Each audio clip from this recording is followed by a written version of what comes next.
సామెతలు 28వ అధ్యాయం 9వ వచనం. ధర్మశాస్త్రము వినబడకుండా చెవిని తొలగించుకొను వాని ప్రార్థన హేయము. ధర్మశాస్త్రము వినబడకుండా చెవిని తొలగించుకుని వాని ప్రార్థన హేయము అని అంటారు. అంటే ధర్మశాస్త్రం వినబడకుండా చెవిని తొలగించుకోవటం అంటే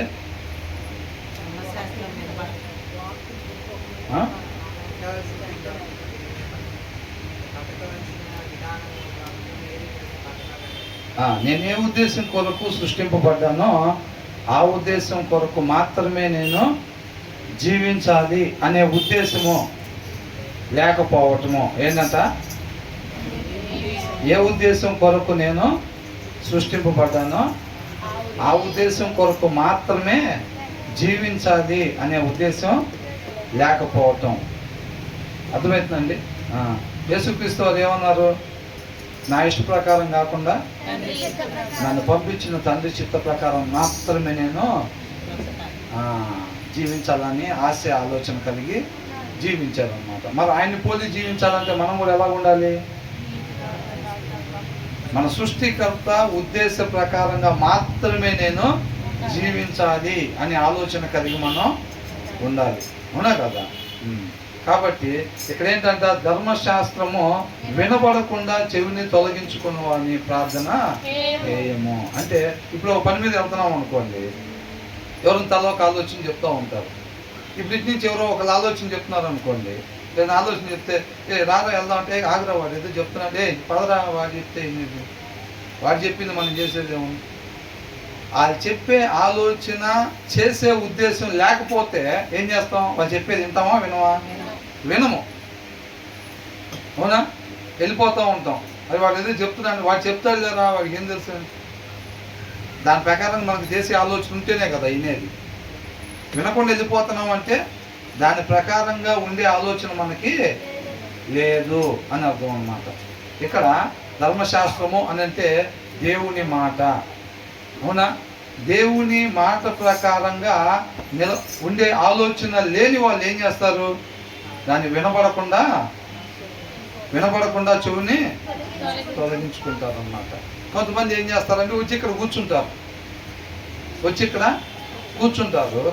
కానీ ఆ చెప్పబడేది నేను ఉండాల్సిన విధానం, దాని ప్రకారంగా నేను ఉండాలి అనే ఒక ఆసక్తి, ఆ దప్పికున్న తత్వం. అర్థమవుతుందండి? బాగా దాహంగా ఉన్నారనుకోండి, అసలు భయంకరమైన దాహం ఉంది, నీళ్ళు పోస్తున్నారు. ఇక్కడ పోస్తుంటే ఏం పట్టించుకోకుండా ఉంటామా? అదే ప్లేస్లో ఉండి నాకు ఇవ్వండి వాటర్, నాకు ఇవ్వండి అని అడగకుండా ఉంటామా?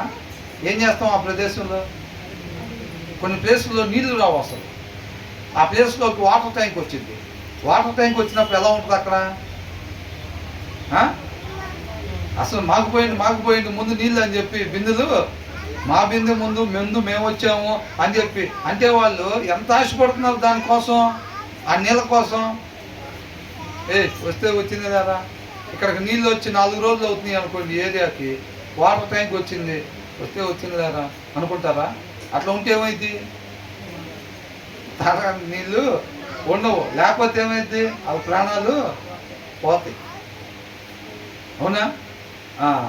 మరి ధర్మశాస్త్రము వినకుండా అనంటే ఇక్కడికి వచ్చి కూడా చాలామంది నేను ఉండాల్సిన విధానము, నాకు ఆత్మకి కావాల్సిన ఆహారం అది అని శ్రద్ధ లేకుండా, ఇంటెన్షన్ లేకుండా ఆశ లేకుండా ఉంటారు చాలామంది. అవునా? దాని ప్రకారంగా ఉండే ఆలోచన లేని వాళ్ళు అని అర్థం అన్నమాట. నా సృష్టికర్త నన్ను ఎందుకు, ఇక్కడ చూడండి, పిల్లలు వచ్చినా సరే నేను చెప్పే వైపు జాగ్రత్తగా శ్రద్ధ పెట్టండి. దేవుడు ఏ ఉద్దేశం కొరకు నన్ను సృష్టించాడో ఆ ఉద్దేశం కొరకు మాత్రమే నేను జీవించాలి అనే దప్పికొనే తత్వం ఎవరికైతే ఉంటుందో వాళ్ళు చేసే ప్రార్థన దేవుడు ఆలకిస్తాడంట. అర్థమవుతుందా? దేవుని చిత్త ప్రకారంగా మాత్రమే నేను జీవించాలి అనే ఆలోచన ఎవరికైతే ఉండిద్దో వాళ్ళు చేసే ప్రార్థన దేవుడు ఆలకిస్తాడు. వాళ్ళు ఏది పడితే అది ప్రార్థన చేయరు. దేవుని చిత్త ప్రకారంగా మాత్రమే నేను జీవించాలి. ఒక్క నిమిషం అండి. అక్కడ కూర్చోండి.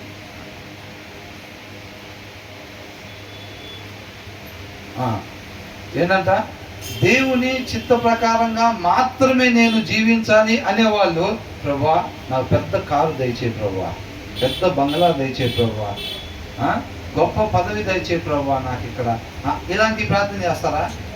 ఏం చేస్తారు? ప్రపంచంలో ఉండే కోటీశ్వరులో ఉండే అమ్మాయిని నాకు కోడలుగా పంపించు ప్రభువా, లేకపోతే అల్లుడిని పంపించు ప్రభువా, అట్లాంటి అల్లుడిని అని చేస్తారా? ఏం చేస్తారు వాళ్ళు? వాళ్ళు ఇరువురు భార్యాభర్తలు కలిసి వాళ్ళని ఉపేక్షించుకొని నీ చిత్తాన్ని నెరవేర్చడానికే వాళ్ళు జతపడి ముందుకు సాగే ఆకలిని దప్పికనే వాళ్ళని దయచేయి ప్రభువా, అలాంటి వారిని నా కోడలుగా, అలాంటి వాడిని నా తల్లుడిగా దయచేయమని చెప్పి చేస్తారులే. కానీ అర్థమవుతుందండి? అక్కడ కూర్చో, ఎక్కడ కూర్చో,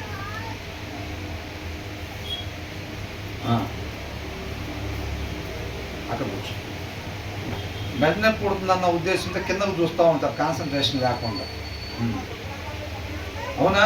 ఆ ఆకలి, ఆ దప్పిక ఉన్న కోడల్ని లేకపోతే ఆ అల్లుడిని నాకు దయచేయమని అడుగుతారు తప్ప, ఈ ప్రపంచంలో కల్లా కోటీశ్వరులు ఎవరైతే ఉంటారో వాళ్ళని నాకు కోడలుగా అల్లులుగా దయచేయమని అడగరు అన్నమాట. ఎందుకని? వాళ్ళ ఉద్దేశం ఏముంది?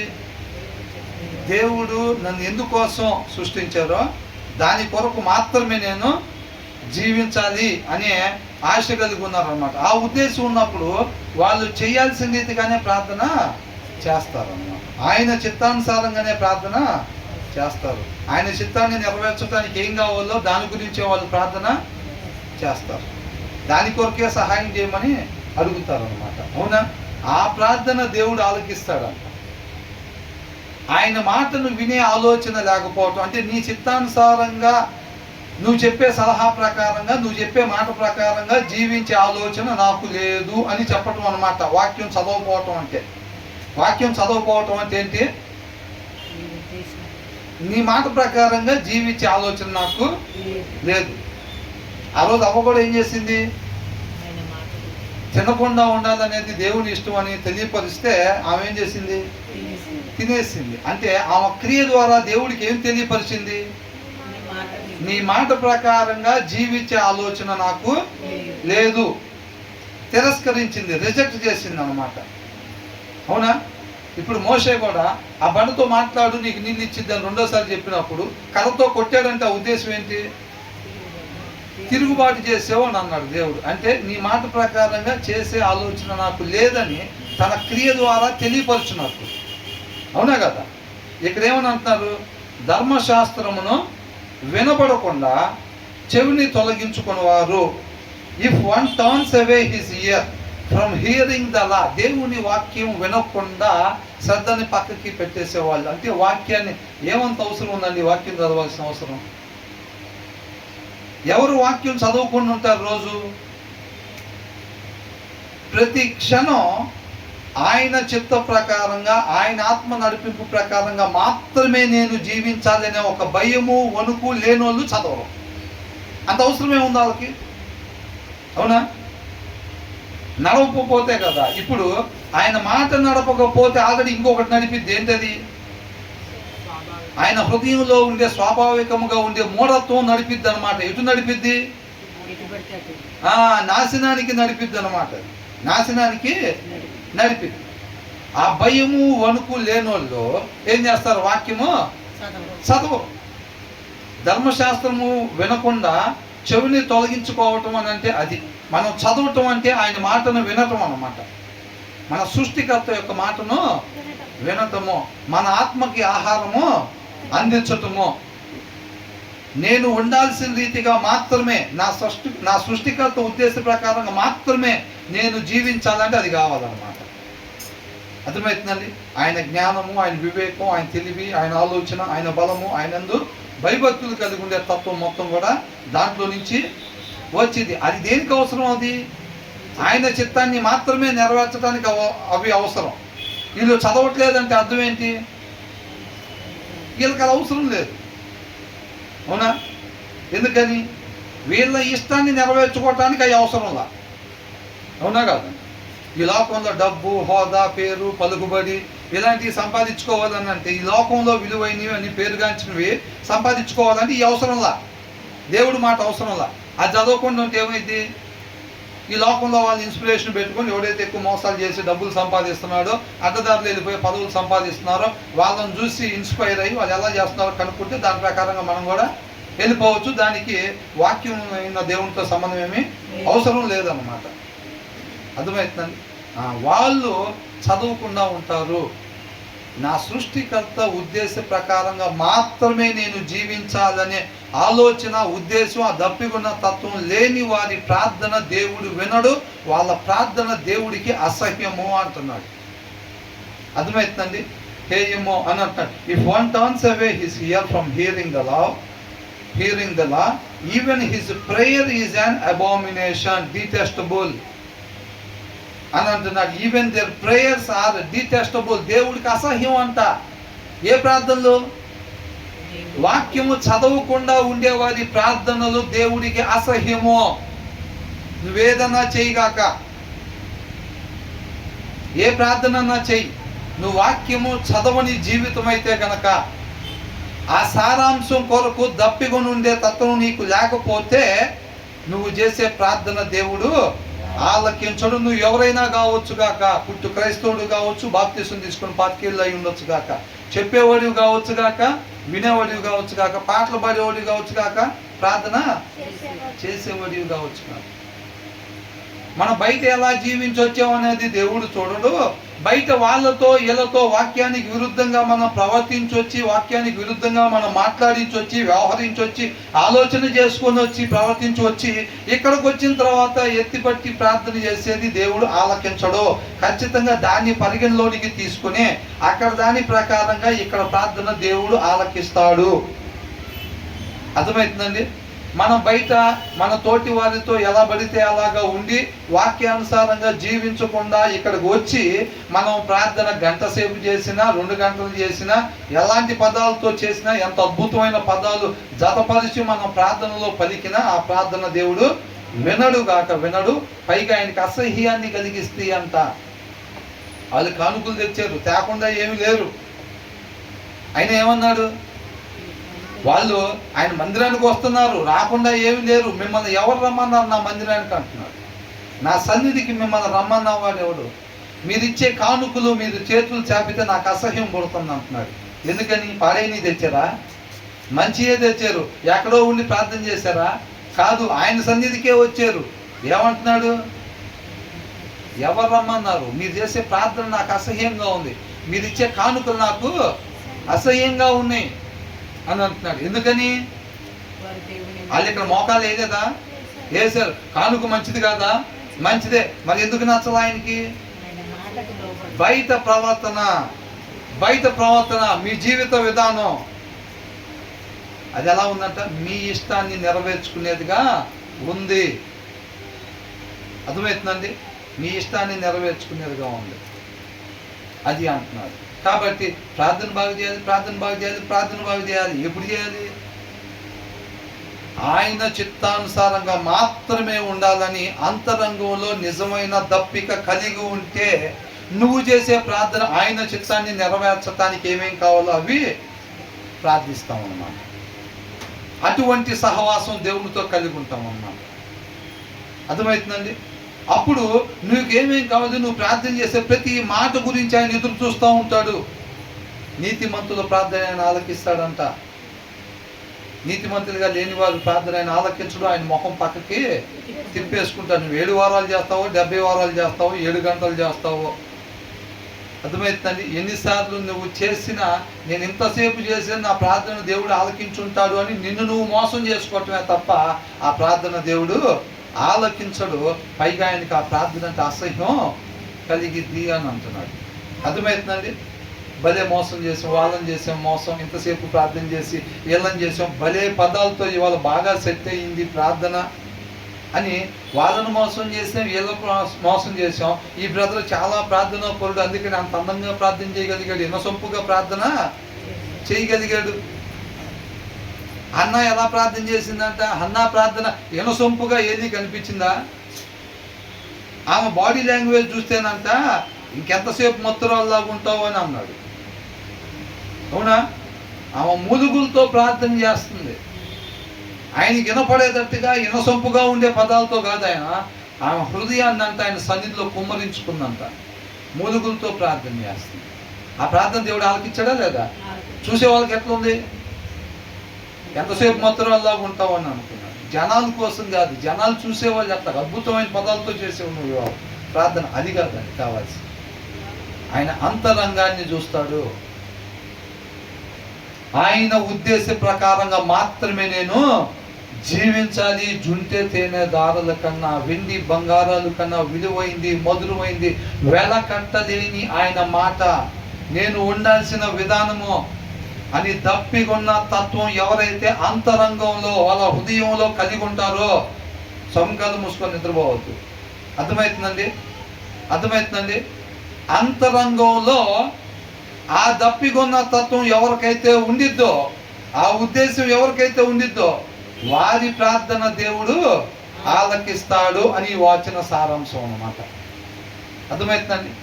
మన ఉద్దేశ ప్రకారంగా వారిని బట్టి, మన ఇంటి పక్కన వాళ్ళని బట్టి, మన ఇంటి ముందు వాళ్ళని బట్టి, మన ఆఫీస్లో వాళ్ళని బట్టి, మన బాసుని బట్టి మనం ఉండి ఆ వారం అంతా అట్లా జీవించేసి ఇక్కడికి వచ్చిన తర్వాత ప్రభు అని పిలిచే ప్రతి ఒక్కడు నీ ప్రార్థన నేను ఇక్కడ నువ్వు శుక్రవారం వెళ్ళి చేసే ప్రార్థన, నువ్వు మంగళవారం వెళ్ళి చేసే ప్రార్థన, నువ్వు ఆదివారం వెళ్ళి చేసే ప్రార్థన, నువ్వు సాయంత్రం పూట నైట్ పూట మోకరించి చేసేటప్పుడు ప్రార్థన, ఆ ప్రార్థన నేను వినాలా లేదా అనేది నువ్వు ఈ పొద్దు నుంచి సాయంత్రం దాకా నువ్వు జీవించే నీ జీవిత విధానం, నీ అంతరంగం యొక్క ఉద్దేశం ఉంది చూసారండి, దాన్ని బట్టి నేను ఆ ప్రార్థన వినాలా లేదా అనేది ఆలోచన చేసుకుంటా అంటున్నాడు దేవుడు. అవతలను బట్టి మనం వాళ్ళని డీల్ చేసేసి, లోక సంబంధంగా డీల్ చేసి వాళ్ళు మనకి ఏమి ఇచ్చారో దాన్ని బట్టి మనం ఇస్తాము. అర్థమవుతుందండి? లోకాన్ని బట్టి మనం ఎదుటి వాళ్ళతో వ్యవహారం చేసి నువ్వు ప్రార్థన చేస్తే దేవుడికి అసహ్యం అంటున్నాడు. అది ఆయన హృదయంలో ఉండే ఉద్దేశం తెలియపరుస్తున్నాడు మనకి ఆయన కృపను బట్టి. ఆయన తెలియపరచకపోతే ఏం చేస్తాం? బయటంతా నటన, ఇక్కడికి వచ్చి నటన. అర్థమవుతుందండి? ఆయనకి రీచ్ అయ్యి ఉంటుంది, దూపంలాగా వెళ్ళిపోయి ఉంటుంది, దింపైన సువాసనలాగా ఆయన పీల్చుకొని ఉంటాడు అని అనుకుంటే అది పొరపాటే, మనల్ని మనం అది మోసం చేసుకున్నట్టే. అర్థమవుతుందండి? ఆయన మనల్ని రిసీవ్ చేసుకోవాలి అంటే నువ్వు ఎదుటి వారిని రిసీవ్ చేసుకునే దాని మీద ఆధారపడి ఉండిద్ది.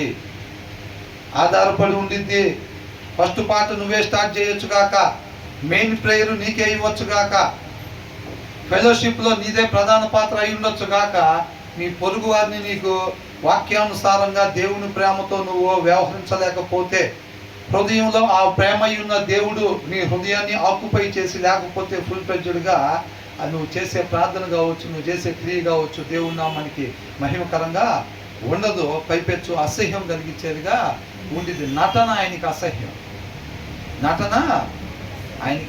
అన్నమాట. అర్థమవుతుందండి? మరి ఎంతమంది నా ప్రార్థన దేవుడు ఆలకించాలని నేను ఇష్టపడుతున్నాను వాళ్ళు చేయొద్దండి. ఎంతమంది ఉన్నారు? అలాంటి ఉద్దేశం ఉంటే గనక మన ప్రార్థనలో ఆయన ఆలకించాలి, మనకి జవాబును దయచేయాలి అనే ఆలోచన ఉంటే హృదయపూర్వకంగా ఇక మీద నా కొరకు నేను కాకుండా మనందరి కొరకు చనిపోయి తిరిగి లేచిన ఆయన కొరకు మాత్రమే అనేది అండర్లైన్ అన్నమాట. ఆ రీతిగా మాత్రమే నన్ను ఎందుకొరకు సృష్టించాడు, 1982 దగ్గర నుంచి నా ఎక్స్పైరీ డేట్ ఎప్పుడైతే ఉందో అప్పుడు వరకు ఆ మధ్య కాలంలో నా ద్వారా ఆయన ఏదైతే జరిగించాలనుకుంటున్నారో క్రియలు, ఆ క్రియలు చేయుట కొరకు మాత్రమే నేను జీవించాలని అంతరంగంలో ఆశ ఎవరైతే కలిగి ఉంటారో వాళ్ళ ప్రార్థన కొరకంట ఆయన చెవి రెడీగా ఉంటాడంట. అర్థమవుతుందండి? దానియేలు మోకరించినప్పుడు ప్రార్థన ముగించకముందే దేవదూతలు వచ్చారా లేదా? అట్లాగా అలాంటి ప్రార్థన కొర్నేలి కూడా ప్రార్థన చేస్తుంటే దేవదూతలు అంటే ఎందుకని వచ్చారు? వాళ్ళు చేస్తే ఎందుకు వస్తున్నారు, మనం చేస్తే ఎందుకు రావట్లేదండి? మనం చేస్తే నిద్ర వస్తుంది, వాళ్ళు చేస్తే దేవదూతలు వస్తున్నారు ఎందుకు? శరీరాన్ని ఫుల్ పెట్టి ఆత్మకు ఆహారం లేదు, ఆ ఉద్దేశం ఆ ఆలోచన లేదు, దప్పికొన్న తత్వం లేదు, నీ చిత్తం నెరవేర్చుతాయి. ఆయన ఎందు భయభక్తులు కలిగి ఉండటం నాకు ఇంపైన సువాసన అంటున్నాడు యేసుక్రీస్తు. అవునా? ఆయన ఎందు భయము కలిగి ఉండటం ఇంపైన సువాసన అంటే భయం కలిగి ఉండటం అంటే ఏంటి? చెడుతనాన్ని విసర్జించటమే. చెడు అంటే ఏంటి? ఆయన ఉద్దేశం కాకుండా మన ఉద్దేశం నెరవేర్చుకోవాలని ఎక్కడైతే ఆలోచన చేస్తామో అదే చెడు. ఆయన యందు భయము కలిగి ఉండటమే ఈయనకి ఇంపైన సువాసన. అర్థమవుతుందండి? మనకేమైంది? మనం కూడా ప్రతి క్షణం ఆయన కృపను బట్టి మనకి ఇచ్చే సమయం కావచ్చు, ఆయుష్ కావచ్చు, ఆయన హృదయాలోచన చొప్పున మాత్రమే నేను ఆ క్షణాన్ని ఉపయోగించాలి అనే ఆశ కలిగి ఉండాలి. అలా ఆశ కలగాలంటే ఫస్ట్ మనల్ని మనం పూర్తిగా ఉపేక్షించుకోవాలి. మనకనేది సొంత అభిప్రాయాలు ఉన్నప్పుడు ఆయన అభిప్రాయాన్ని నెరవేర్చలేము, పరిగణలోనికి తీసుకోలేము. ఒక పాత్రలో ఆల్రెడీ సామాను ఉన్నప్పుడు ఆ పాత్రలో ఇక సామాను పెట్టలేము. మనల్ని జీరో చేసుకోవాలి ఫస్ట్. అర్థమవుతుందండి? ఆయన ఉద్దేశ ప్రకారంగా మాత్రమే మనం ఉండాలనేటప్పుడు మన ఉద్దేశం అనేది ఏమీ లేకుండా చూసుకోవాలి. హృదయంలో ఫస్ట్ మనల్ని పూర్తిగా జీరో చేసుకోగలగాలి. అలా చేసుకోవాలంటే ఆయన శక్తి, ఆయన బలం కావాలి. వాక్యము చదవాలి బాగా. ఆయన దగ్గర నుంచి ఆ శక్తి, ఆ బలం వచ్చింది. యేసుక్రీస్తు వారు కూడా అలాగే జీవించారు. ఆయన్ని జీరో చేసుకుని నా ఇష్టాన్ని నెరవేర్చుకుంటూ అక్కడ వెళ్ళలేదు. దాన్ని పంపిన చిత్తాన్ని నెరవేర్చడానికి మాత్రమే నేను వచ్చానని మాటలు చెప్పి వదిలిపెట్టలేదండి. చివరిలో కూడా ఏమంటున్నాడు? ఈ భూమి మీద నువ్వే పని అయితే చేయటానికి నాకు ఇచ్చావో, పంపించావో, ఆ పని నేను సంపూర్ణంగా నెరవేర్చి నేను నిన్ను మహింపరిచానని చెప్పాడు ఆయన. మనం పౌలు గారు కూడా చెప్పారా లేదా ఆ మాట? పానార్పణంగా అనంట. దేని కొరకు? ఎటువైపు ఉంది మన చూపు? మన ఉద్దేశం ఏమైంది? కేవలం ఇక్కడ మాత్రమే ఇని ఇంటికి వెళ్ళిపోయి వాక్యం చదవడంలో అయితే కనుక ఇక్కడ చెప్పబడే ప్రతి దాని ప్రకారం ఉండాలని ఆశపడతాం, లేక మనం ఉండలేమో. బలం సరిపోదు కాబట్టి దానికి ఒక ప్రాసెస్ ఉంది. మనం జీరో కావటానికి అర్థమవుతుందా? మనం జీరో అవ్వటానికి మన హృదయం మీద అధికారం ఆయనకి ఇవ్వాలి అని అంటే ఒక ప్రాసెస్ ఉందన్నమాట. ఆ ప్రాసెస్ అంతా జరిగేది మనం వాక్యం చదివేటప్పుడు జరిగిద్ది. ఆ ప్రాసెస్ అంతా అర్థమవుతుందా? నువ్వు నేను ఇక్కడ చెప్పబడే ప్రతి మాట ప్రకారంగా మాత్రమే నేను జీవించాలి అని కేవలం అనుకొని ఆ ప్రాసెస్ గుండా వెళ్ళలేదు అనుకోండి, మనం అలాగా చేయలేము. అనుకుంటాం అంతే, కానీ ఆ పరిస్థితి వచ్చినప్పుడు పడిపోతూ ఉంటాం అన్నమాట. దాని కొరకు వాక్యము చదవాలి.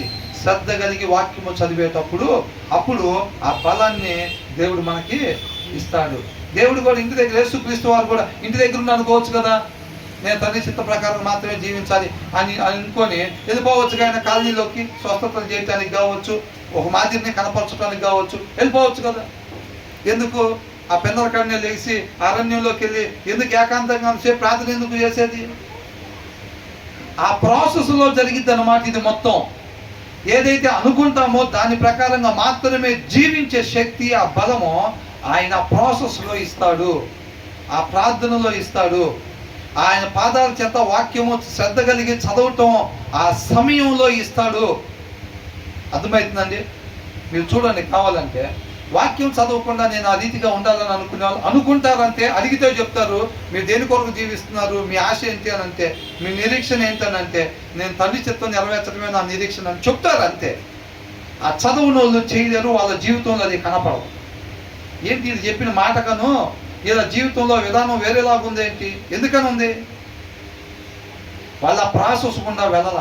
తగిన సమయం కూర్చొని బైబిల్ శ్రద్ధతోటి చదవల. అంతరంగోల దప్పిగొన్న తత్వంతో చదవల. అంతరంగోల దప్పిగొన్న తత్వంతో ప్రార్థన చేయల.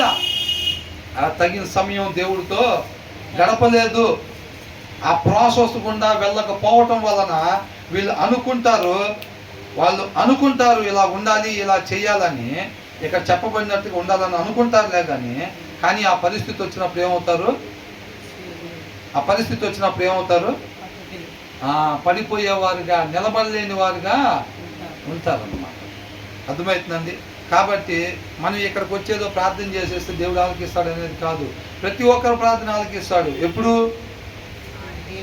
ఆయన చిత్త ప్రకారంగా మాత్రమే నేను జీవించాలని అంతరంగంలో ఆ ఉద్దేశము, ఆ ఆలోచన ఎవరైతే కలిగి ఉంటారో అప్పుడు వారి ప్రార్థన దేవుడు ఆలకిస్తాడు. కాబట్టి దయచేసి మనల్ని మనం ఎవరు కూడా మోసము చేసుకోకూడదు. అలాంటి మాదిరిని తర్వాత వారికి మనం కనపరచకూడదు. అర్థమవుతుందండి? తర్వాత ఏమని అంటున్నారండి? యథార్థవంతులను దుర్మార్గమందు చొప్పించువాడు తాను త్రవ్విన గోతిలో తానే పడును. ఏమవుతాడంట? ఎవరైతే మంచి మార్గంలో నడుచుకునే వాడిని తప్పుడు మార్గంలో నడిపించాలని ఎవరు అనుకుంటారు? ఎవరైతే ఆల్రెడీ దారి తప్పిపోయి ఉంటారు. ఇప్పుడు ఇందాక అన్నాం చూసారా, ఇందాక వచనంలో ఏమని? ఆయన ఉద్దేశ ప్రకారంగా మాత్రమే చూడాలని, ఇటువైపే చూడాలి. ఆయన ఉద్దేశ ప్రకారంగా మాత్రమే జీవించాలనే ఆలోచన ఉద్దేశం లేని వాళ్ళు ఉంటారు చూసారండి. వాళ్ళు ఏం చేస్తారు? ఆయన మాట నుంచి చెవి తిప్పేసుకుంటారు. అంటే వాక్యం చదవరాలు, అవసరం లేదనుకుంటారు. ఆయన ఒక సలహా చెప్పబోతున్నాడు, ఆయన చెప్తున్నాడు, ఆయన ఉద్దేశం చెప్తున్నాడు, అది వినట్లేదంటే ఉద్దేశం ఏంటంటే ఆ ఉద్దేశ ప్రకారంగా జీవించే ఆలోచన మాకు లేదు, కాబట్టి మేము వాక్యం తీసి చదవము. మా హృదయంలో ఉండే స్వాభావికంగా మూఢత్వాన్ని బట్టి మేము నడుచుకుంటాము అని మన క్రియ ద్వారా తెలియపరచడమే బైబిల్ తీపోవటం అన్నమాట. నువ్వు ఎవరైనా కావచ్చు, నేను ఎవరైనా కావచ్చు అండి. బైబిల్ తీయట్లేదు అని అంటే మన క్రియ ద్వారా ఆయనకు ఉద్దేశాన్ని తెలియపరుస్తున్నాము. నీ మాట ప్రకారంగా, నీ ఉద్దేశ ప్రకారంగా జీవించాలనే ఆలోచన మాకేమీ లేదు అని మన క్రియ ద్వారా ఆయనకి తెలియపరుస్తున్నట్టుగా ఇది సర్వోన్నతుడైన దేవుని మాట. అర్థమవుతుందండి? ఎంతమందికి అర్థమైంది? ఇక మీరు బైబిల్ తీయట్లేదని అంటే, నేను బైబిల్ తీయట్లేదని అంటే మీ మాట ప్రకారం, నీ ఉద్దేశ ప్రకారంగా జీవించాలని మాకు ఆలోచన లేదు అని తెలియపరచడం అనమాట. అర్థమైంది కదా? తెలియకపోతే పర్వాలేదు, తెలియక చేస్తే తప్పు కాదు. తెలిసిన తర్వాత కూడా మన వాక్యం తీసి చదవకపోతే రేపు అడుగుతాడమ్మా, నేను చెప్పానా లేదా మీకు అంటాడా లేదా? అంటాడు.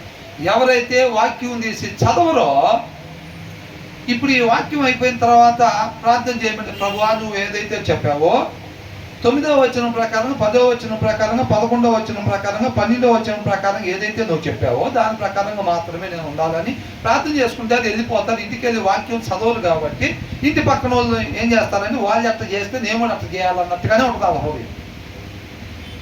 వాళ్ళు ఖచ్చితంగా నశించిపోతారు, రేపు నిత్య నరకానికి వెళ్ళిపోతారు. దాంట్లో డౌట్ ఏమీ లేదు. పేరేదైనా అయి ఉండొచ్చు కాక, నువ్వే ఫెలోషిప్కి అయినా వెళ్ళి ఉండొచ్చు కాక. అర్థమవుతుందండి? అలా వాక్యం చదవని వాళ్ళు ఏం చేస్తారంటే ఆల్రెడీ దారి తొలగిపోయే ఉంటారు. వాళ్ళని అడిగితే ఏమంటారంటే మేము దారిలోనే ఉన్నామని అడుగుతారు, చెప్తారు. వాళ్ళని ఏమనుకుంటారు చెప్పండి? వాక్యం చదవకుండా ఇప్పుడు చర్చిలకు వచ్చే వాళ్ళు ఉంటారు కదా, వాళ్ళని అడిగితే ఏం చెప్తారు? బ్రదర్ మీరు దారిలో ఉన్నారా, దారి తప్పిపోయి ఉన్నారా అంటే ఏం చెప్తారు? మేము దారిలోనే ఉన్నామండి అని అంటారు. పైపెచ్చు వాళ్ళు మిగతా వాళ్ళకి దారిలో నడవాలి, మనం దారిలో నడవాలి అంటూ ఉంటారు.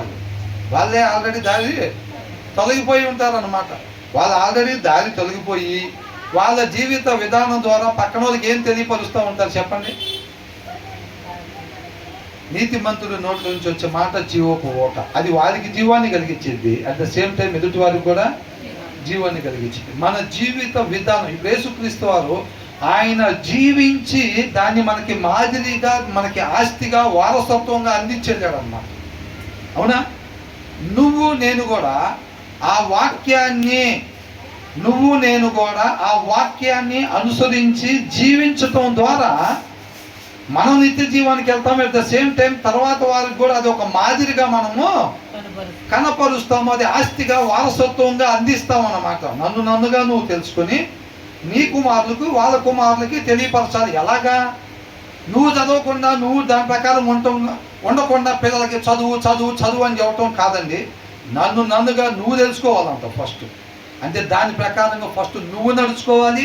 నీ పిల్లలకి నువ్వేదైతే చదువు చదువు చదువు అని చెబుతున్నావో నీ జీవితంలో దాని సారాంశం కనపడాలి. అర్థమవుతుందండి? నీ పిల్లలకి నీ జీవితంలో ఆ వాక్య సారాంశం అనేది కనిపించాలి. వాళ్ళు ఏదైతే అక్కడ చదువుతున్నారో అది తల్లిని చూసినా, తండ్రిని చూసినా దాంట్లో ఆ వాక్య సారాంశం వాళ్ళ జీవిత విధానంలో కనపడాలి. అప్పుడు నువ్వు వారికి ఆ మాదిరిని కనపరిచినట్టుగా, ఆ ఆస్తిని నువ్వు అందించినట్టుగా, వారసత్వం నువ్వు అందించినట్టుగా. ఇక్కడ ఒకళ్ళు ఉన్నారు, అంటే ఎవరైతే యథార్థవంతులను దుర్మార్గమందు చొప్పించువాడు. దుర్మార్గమందు చొప్పిస్తున్నాడు అని అంటే ఈయన ఆల్రెడీ దుర్మార్గుడు. ఈయన ఆల్రెడీ ఆయన చర్చికి పోతూ ఉండొచ్చు కాక, పేరు క్రిస్టియన్ పేరు అయి ఉండొచ్చు కాక, క్రిస్టియన్ అయి ఉండొచ్చు, బాప్తిసం కూడా తీసుకొని ఉండొచ్చు. ఎవరైతే వాక్యానుసారంగా జీవించరో వాళ్ళు తప్పుడు దారిలో ఉన్నట్టే, మార్గం తొలగిపోయి ఉన్నట్టే. ఆ మార్గం తొలగిపోయేవాడు ఏం చేస్తాడు చెప్పండి? ఆ మార్గం తొలగిపోయేవాడు ఏం చేస్తాడు? ఇతరులు కూడా ఆ మార్గం తొలగిపోయే మాదిరిని కనపరుస్తూ ఉంటాడు. అవునా? అవునా కదండి? రాంగ్ రూట్లో పోయేవాడు ఏమంటాడు? ఇప్పుడు దావీదుకు తెలియదు నేను దారి తప్పిపోయి ఉన్నా, నేను దారి తొలగిపోయి ఉన్నానని దావీదుకి తెలియదు. దారి తొలగిపోయి నడిచేవాడు ఏమంటాడంటే ఇదే సరైన మార్గం అని చెప్తూ ఉంటాడు. అవునా? ఆ మార్గం ద్వారా నడవటం ద్వారా ఇటు వినాలండి, కొద్దిగా ఆపేద్దాం ఇంతటితో. హాఫ్ అన్ అవర్ కూడా అవ్వాల సరిగ్గా. దారి తొలగిపోయినోడు ఏమనుకుంటాడంటే ఇదేనే సరైన మార్గం, తన ఇష్టాన్ని నెరవేర్చుకోవటమే సరైన మార్గం అనుకుంటాడు. అట్ ద సేమ్ టైము అది అవతల వాళ్ళకు కూడా వాళ్ళు చెప్తున్నట్టు మన జీవించటం, మన జీవించే జీవిత విధానం ఏం చేస్తున్నాం అంటే అందరికీ ఇది కరెక్ట్ మార్గం అని చెప్తున్నట్టు అన్నమాట. అర్థమవుతుందండి? అలా చెప్తున్నట్టుగా మనం ఆల్రెడీ ఆయన చిత్తాన్ని నెరవేర్చాలని ఆలోచన దప్పిగా లేక మన ఇష్టాన్ని నెరవేర్చుకుంటే ఆల్రెడీ మనం ఎప్పుడైతే జీవిస్తున్నామో మన ఎదుటి వారితో మనం ప్రవర్తించేటప్పుడు మాట్లాడేటప్పుడు ఏమవుతుందంటే వాళ్ళను కూడా దారి తప్పించేసే వాళ్ళంగానే మాట్లాడతాం. అంతే తప్ప మనం ఆల్రెడీ దారి తరిగిపోయి దుర్మార్గుల్లాగా ఉంటా మన మాట జీవపు ఊటగా ఉండదు. నీతిమంతుని మాట మాత్రమే జీవపు ఊట, దారి తొలగిపోయినోడి మాట మరణపు ఊట. వాడి మరణానికి వెళ్ళిపోతాడు. అట్ ద సేమ్ టైం అవతలని కూడా ఏం చేస్తాడు? మరణానికి తీసుకెళ్తాడు. వాడి మాట అవతలోడు నేర్చుకుంటాడు, వాడి మాదిరిని అవతలోడు నేర్చుకుంటాడు. వాడితో సాహసం చేసేటప్పుడు ఏమైంది? వాళ్ళ దగ్గర ఎందుకు ఉండదు అంటున్నాడు? నాయనా మీరు అక్కడ పోయిన తర్వాత కణాల్లో వాళ్ళ మొత్తాన్ని పంపించేసేయండి బయటికి, నేను మీకు సహాయం చేస్తాను, లేదంటే వాళ్ళతో మీరు సహవాసం చేస్తారు, వారి క్రియలు మీరు చేస్తారు, ఆటోమేటిక్గా మిమ్మల్ని శిక్షించాల్సి వచ్చింది, వారిలాగా మిమ్మల్ని కూడా బయటకు నెట్టాల్సి వచ్చింది, కాబట్టి మీరు వాటితో సహవాసం చేయబాకండి అని అన్నాడు. ఇక్కడ కూడా ఎవరైతే దేవుని చిత్త ప్రకారంగా మాత్రమే నేను జీవించాలని అంతరంగంలో ఆశ లేని వాళ్ళు దారి తప్పిపోయి ఉంటారు కాబట్టి, వాళ్ళు వాక్యం చదవరు కాబట్టి వాళ్ళు దారి తప్పిపోయి మిగతా వాళ్ళని కూడా దారి తప్పించడానికి గోతులు తీసి పెడతా ఉంటారు. దారిలో ఉన్నవాడు అనేక మందిని దారిలోకి నడిపించడానికి ప్రయత్నం చేస్తూ ఉంటాడు. అర్థమవుతుందండి? నీతిమంతుడు జీవపు ఊట, ఆయన జీవానికి పోతా అనేక మందిని జీవంలో పోయేటట్టుగా మాదిరిని కనపరుస్తూ ఉంటాడు. పక్కదారిలో ఆల్రెడీ ఆ దారి తొలగిపోయి ఉన్నవాడు ఏం చేస్తాడంటే వాడు ఆల్రెడీ నరకం అనే దారిలోకి వెళ్ళిపోతూ ఉంటాడు. ఇంకొకరిని కూడా ఏం చేస్తూ ఉంటాడు? రే రా సినిమా పోదాం, రా సీరియల్ చూద్దాం, ఎవరు చూస్తారు? పాస్టర్ గారు ఈ టైంలో మన ఇంటికి వస్తాడా ఏంటేమన్నా? రాక సీరియల్ చూద్దాం. చాలా మంది పాస్టర్ గారు కూడా చూస్తారంట సీరియల్స్. ఏంటంట? చాలా మంది చూస్తారు, పాస్టర్ గారు కూడా చూస్తారు. తెలుసా నీకు? ఏం కాదు, భయపడబాకరా, తలిపేసుకుని మా ఇంట్లో సీరియల్ చూస్తూ ఉంటారు. వాళ్ళు ప్రతి ఫెలోషిప్ వస్తూనే ఉంటారు. ప్రతిసారి జరిగే మంగళవారం దానికి, శుక్రవారం దానికి, ఆదివారం దానికి వస్తూనే ఉంటారు. ఆమె హృదయంలో దేవుని వాక్యం లేదు కాబట్టి, ఆమె ఆల్రెడీ దాడి తొలగిపోయి రోజు తలుపులు వేసుకొని సీరియల్ చూస్తుంది కాబట్టి, ఈ కొత్తగా వాక్యం చదవటం ఆపేసినాము ఇంకొక ఆమె ఉంటుంది, మిణుకు మిణుకు అనుకుంటా ఆత్మీయ దీపం ఆరిపోయేటట్టుగా ఉండే ఒక ఆమె ఉంటుంది. అర్థమవుతుందా? అది అపవాదు చూస్తాడు, ఆహా ఆమె అంతరంగంలో వాక్యం లేదు, ఆమె వాక్యం చదవట్లే ఈ మధ్య, రే శిష్య అనగానే ఎస్ బాస్ అని అంటాడు. ఎవరు? ఆల్రెడీ ఎప్పటి నుంచో చదవకుండా ఉండేవాడు.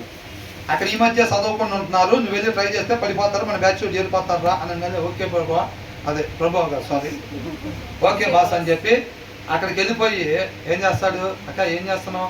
అసలు సీరియల్ ఇట్లుంటుందా, కట్లుంటుందా, కిట్లుంటుందా అని ఏంటి? మరణ ఓట, ఆ ఓట ప్రవహిస్తున్నాయి. ఇక మరణ మాటలు, మరణాన్ని తీసుకెళ్లే మాటలు చెప్తున్నారు. అవునా? అది ఎందుకు వెళ్తున్నారు వాళ్ళు?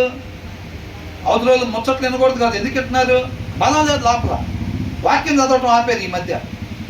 అది మిణుకు మిణుకు అంటుంది ఆత్మీయ జీవితం. అది వాడు చూశాడు, ఏమంటే పంపించాడు. పంపిగా నీ పోయి అట్లా చెప్పంగా వచ్చే మా ఇంట్లో కూర్చున్నారు అక్క సీరియల్ చూద్దామని చెప్పడం, అరిసెలు చేద్దామనో లేకపోతే సున్నుండలు చేద్దామనో పిలుస్తారు. హృదయంలో వాక్యం లేకుండా అరే సున్నుండలు అంటుంది, పర్వాలేదు లాంటి మనం కూడా పోయి ఒక 4 సున్నుండలు చేసి వద్దామని పోతారు. పోయి పోగానే ఆమె ఏం చేసిద్ది? ఒక 10 సున్నుండలు కాగానే ఆటోమేటిక్గా ఇంటికి వెళ్ళేసరికి సీరియల్ ఉన్నట్టుగా ఏదో పెట్టింది. పెట్టగానే నేను సున్నుండలు నొక్కుంటా కమ్మగా సీరియల్ మొత్తం చూసిద్ది. చూడగానే ఏమైంది? వలలో కాలు పెట్టినట్టుగా. ఎక్కడే కానీ నేను చూడకూడదు అనుకుంటా. ఈ సున్నంలో మొత్తం చేసి ఆ 40 నిమిషాలు సీరియల్ చూసి ఇంటికి పోయిన తర్వాత ఏమవుతుందంటే తర్వాత భాగం రేపు అని వేస్తాడు. మంచి సస్పెండ్ది, మంచి ఏమంటారు,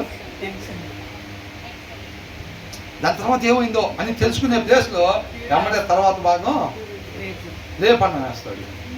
ఆమెకి ఇంకా ఎప్పుడెప్పుడు ఏడైద్దా రేపు, అసలు తర్వాత ఏమైందో ఏమిటి అని కరెక్ట్గా 2 నిమిషాల తక్కువ 7 అవ్వగానే ఏం కూడా తలుపులు కిటికీలు వేసేసిద్ది వాళ్ళ ఇంట్లో. ఏంటంటే తర్వాత భాగం ఏమైందో అంటే ఏమో కాలు ఇరుక్కుపోయింది ఆల్రెడీ వలలో కాలు పెట్టి తీద్దాం అట్లాగా అని అనుకుంటే అట్లా పెట్టగానే అది ఇట్లా పట్టేసింది. ఇక బయటకు పోదామని పక్షులు తన్నుకులాడినా అవ్వదు. వల పెట్టేవాడు అట్లా పెడతాడు అన్నమాట. కొద్దిసేపు 4-5 స్టెప్పులు డ్యాన్స్ చేసుకుని ఆ వల మీద పోయేటట్టు పెట్టరు. కాలు పరంగానే లటక్కని పట్టేసిద్దేక ఒరే పారిపోదాం రాని, ఇక పారిపోయేది ఉండదు. తలుపులు కిటికీలు వేసి ఆ సీరియల్ ఆన్ చేసుకొని మిగతా తర్వాత భాగం చూస్తారు. ఆహా ఇదయిందా అని ఓ 10 నిమిషాల్లో తెలిసిద్ది. కానీ లాస్ట్లో ఆపేసేటప్పుడు ఎట్లా ఆపుతాడు, మళ్ళీ ఇంతకీ ఒక ఆమె వస్తూ ఉంటుంది. తలుపు ఏమైంది ఇట్లా చూస్తూ ఉంటారు.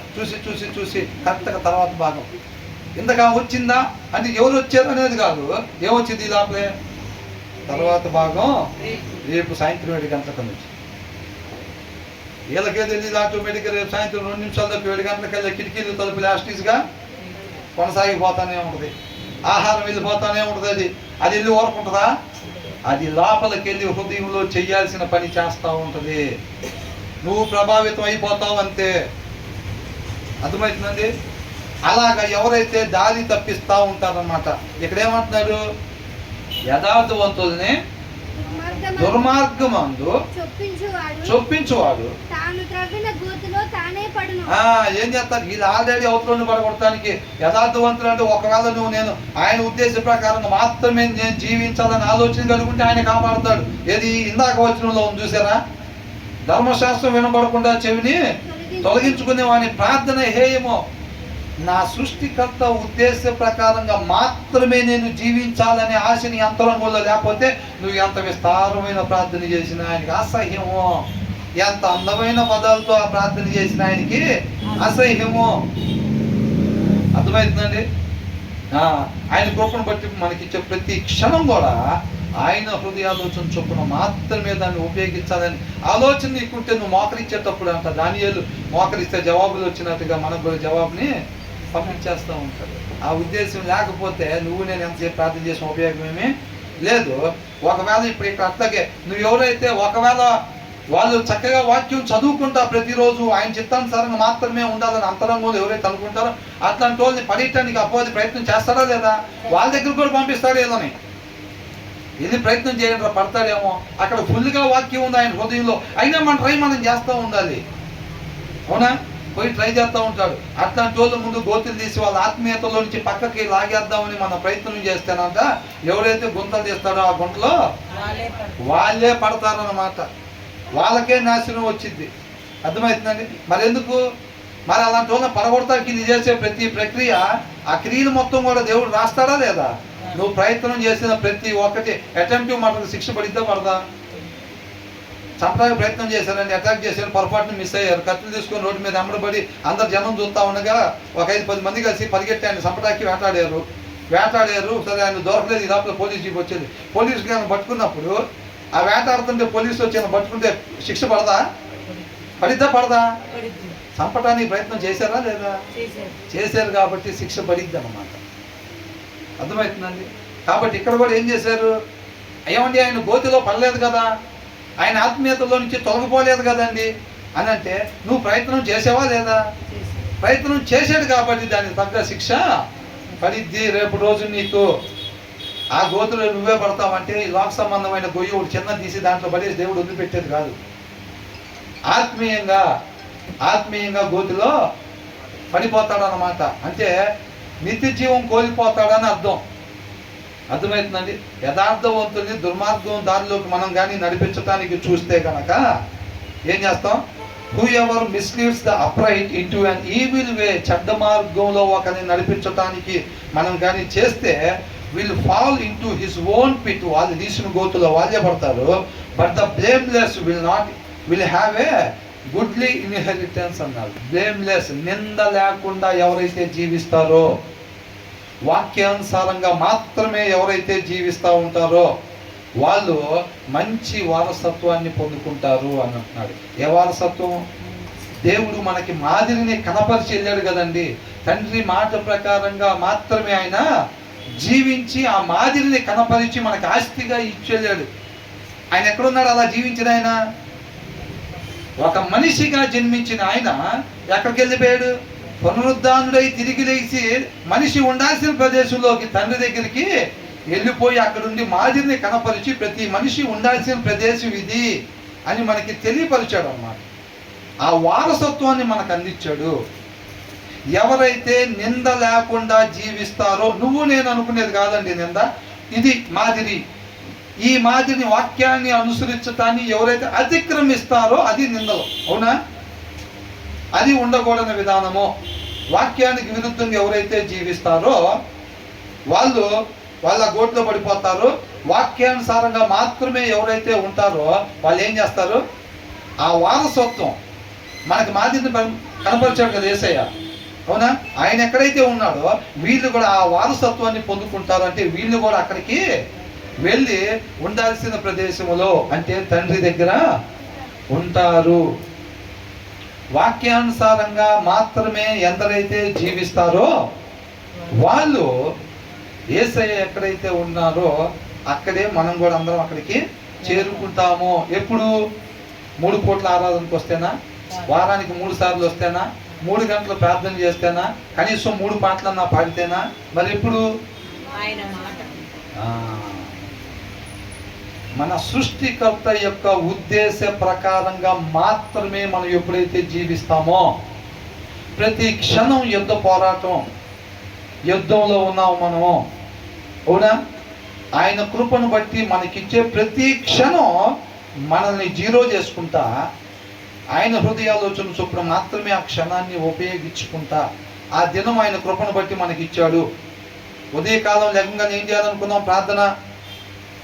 ప్రభువా, నీ కృపను బట్టి సజీవునిగా నన్ను ఈ దినాన్ని లేపావు, నీ కృపను బట్టి ఈ దినం నాకు అప్పగిచ్చావు, నీ పాదాల చెంత ఈ దినాన్ని ఉంచుతున్నాను.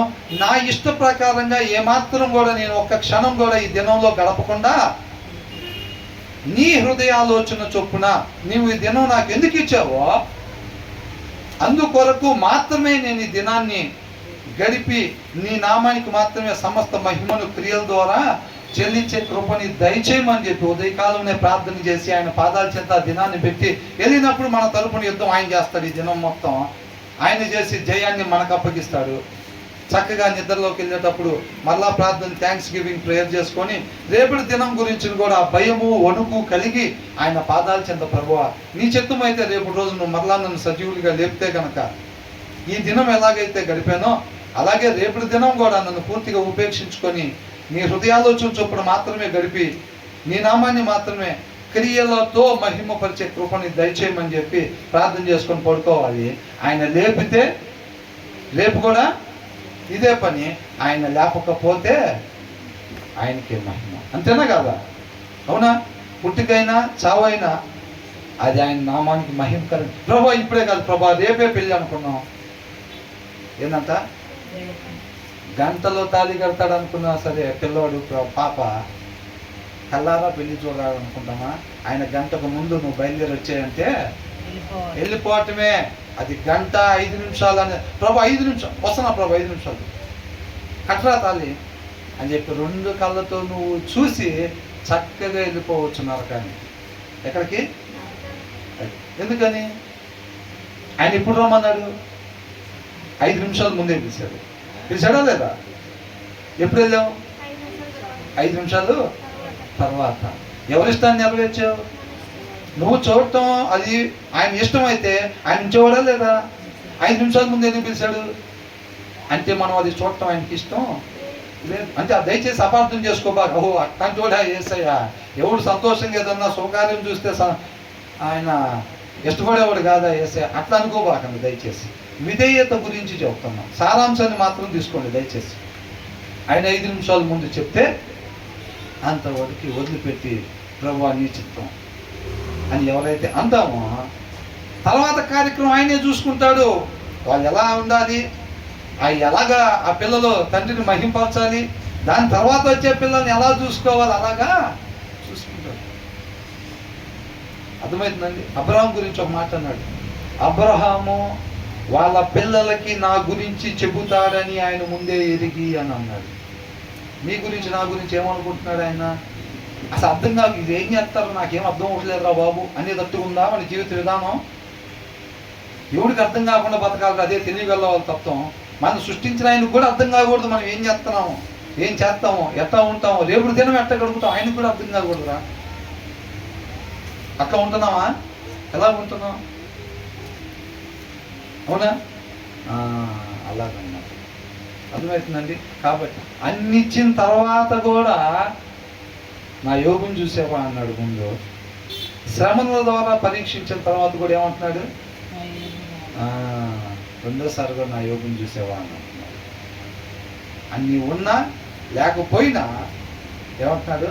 యథార్థవంతుడు తన నోటితో ఏ పాపం కూడా చేయలేదు. కనీసం క్రియ ద్వారా కాదు, నోటితో కూడా ఏ పాపము చేయలేదు అన్నాడు. అర్థమవుతుందండి. కాబట్టి మనం కూడా ఇంతతో ఆపుదామండి ఇంకా. కాబట్టి అంటే దీన్ని బట్టి మనకు క్లియర్గా ఒకటి అర్థమవుతుంది. 2 పాటలు ఇక్కడ పాడేసి దేవుడికి మహిమ కలిగిందేమో, ఓ 10 నిమిషాలు ప్రార్థన చేసి దేవుడికి మహిమ కలిగిందేమో, లేకపోతే అంటే దేవుడు ఏం చూస్తున్నాడు ఇక్కడ? అంతరంగం చూస్తున్నాడు ఆయన. మిగతాది ఏది చూడట్లా. నువ్వు వేసే షర్టు కలర్ చూడట్లేదు, నువ్వు ఇచ్చే అవుట్ ఎలివేషన్ ఏది, మట్టి పాత్రకి సిల్వరు కోటింగ్, నువ్వు వేసే కోటింగ్లు ఆయన చూడడు. నువ్వెంత అట్రాక్టివ్ అయిన కోటింగ్ వేసినా ఆయన చూడడు. ఆయన చూపు తిన్నగా అంతరంగం మీదనే ఉంటుంది. అర్థమవుతుందండి. అందుకనే మన అంతరంగం తెలియపరిచిందంట దేవుడికి మనం ఏంటో. మనం దాన్ని కవర్ చేయలేం, అవునా? కాబట్టి నీళ్ళల్లో అద్దం చూసుకున్నట్టుగా అప్పట్లో అదే అద్దం కాబట్టి చూసుకునేది మనం సరి చేసుకోవటానికి. అది ఎలాగ నిన్నుగా చూపించిద్దో నీ అంతరంగం దేవుడికి నిన్ను అలా కనపరిచిద్ది. నువ్వు దాన్ని ఆపలేవు, కవరింగ్ చేయలేవు ఇక్కడ జనం దగ్గర చేసినట్టుగా. కాబట్టి నీళ్ళల్లో అద్దంలో చూసి ఎట్లయితే సరి చేసుకోవాల్సిందే సరి చేసుకుంటావో, అలాగే నీ అంతరంగాన్ని వాక్యం అనే అద్దంలో చూసుకొని ఎక్కడెక్కడ నీ అంతరంగంలో సరి చేసుకోవాలో అక్కడెక్కడ సరి చేసుకో. యథార్థంగా ఇష్టపడి ఆయన సంతోషపడతాడు. కింద వచ్చిన వాళ్ళ కూడా ఉంది. అర్థమవుతుందండి. ఒప్పుకోవటం కాదు. చాలామంది ఒప్పుకునే దగ్గర ఆగిపోతారు. అవును ప్రభు ఆ పాటని అంటారు. ఒప్పుకోవటానికి సిద్ధమేనా? రేపు కూడా సీరియల్ చూద్దామని ఆలోచన ఉంది. ప్రభు ఆ పాపిని ఆయన అని చెప్పి ఇక్కడ ప్రార్థన చేస్తాం, విస్తారంగా చేస్తాం. అవసరమైతే కన్నీటి బొట్లు కూడా కార్తి. ఆ హృదయ అంతరంగం లోపల ఇంకోటి ఉండిద్ది. తర్వాత భాగం రేపు కూడా చూడాలని. మందు తాగే వాళ్ళు కూడా చర్చికి పోతారు. ప్రభువా పాపిని నాయన క్షమించు ప్రభువా, మందు తాగేవాడిని ప్రభువా అంటాడు. అంతరంగం లోపల ఇంకోటి దాస్తాడు. లాకర్ లోపల ఇంకోటి ఉంటుంది. క్రిస్మస్కి తాగాలని. ఏంటంట? క్రిస్మస్కి తాగాలి ఉంటుంది. దాని ముందు చేసిన ప్రార్థన ఏం ప్రార్థన? ప్రభువా పాపిని ప్రభువా, మందు తాగేవాడిని ప్రభువా క్షమించు ప్రభువా అని అంటాడు. క్రిస్మస్కి మాత్రం రాత్రి మొత్తం తాగాలరా. ఎక్కడెక్కడ వాళ్ళు అందరూ వస్తారు, ఊరికి వస్తారు. మన ఊరికి ఫ్రెండ్స్ అందరూ ఊరికి వస్తారు. ఆ ప్రార్థన దేవుడు ఆలకించడు. అర్థమవుతుందండి. కాబట్టి ఆయన స్పష్టంగా మన అంతరంగాన్ని చూస్తున్నాడు. ఆయన ఏం చెప్తున్నాడంటే మనతో, మీ అంతరంగాన్ని సరి చేసుకోండి, మీ అంతరంగాన్ని సరి చేసుకోండి. రేపు ఇక్కడ ఉండాలి, మనం అందరం కలిసి యుగాలు ఉండాలి అని అంటే అంతరంగం బాగుండాలి. దాన్ని సరి చేసుకోండి. పైన పటారాలు కాదు సరి చేయాల్సింది, అంతరంగాన్ని సరి చేసుకోవాలి. అది సరి చేసుకోవాలంటే వాక్య సారాంశం అనే అర్థం కావాలి. ఆ అర్థం చూపించింది మనం ఎక్కడెక్కడ సరి చేసుకోవాలి. హృదయం లోపల ఉన్న లోతు భాగాన్ని సైతం చూపించగలిగింది వాక్య సారాంశం. దాంట్లో చూసుకొని నువ్వు సరి చేసుకొని విడిచిపెట్టుకోవడానికి ఇష్టపడితే గనక నీకు విడుదలని నేను దయచేస్తాను అంటున్నాడు. ఇక ఎవరి వల్ల కాదు. బాబాయ్ ఏ పదవిలో ఉన్నా, బామ్మర్ది కాదు ఎంత డబ్బులు ఉన్నా సరే ఆయనతో అయ్యే పనులు కావవి. అర్థమవుతుందండి. అది కేవలం ఆయన మాత్రమే విడుదలని దయచేయగలిగిన దేవుడు. ఆ సత్యాన్ని ఎరిగి మనం హృదయపూర్వకంగా అన్నమాట సరి చేసుకోవటానికి ఇష్టపడి మనం ఆయనతో సహవాసం చేసే వారంగా ఉండాలి. దేవుడికి మహిమ కలుగును గాక.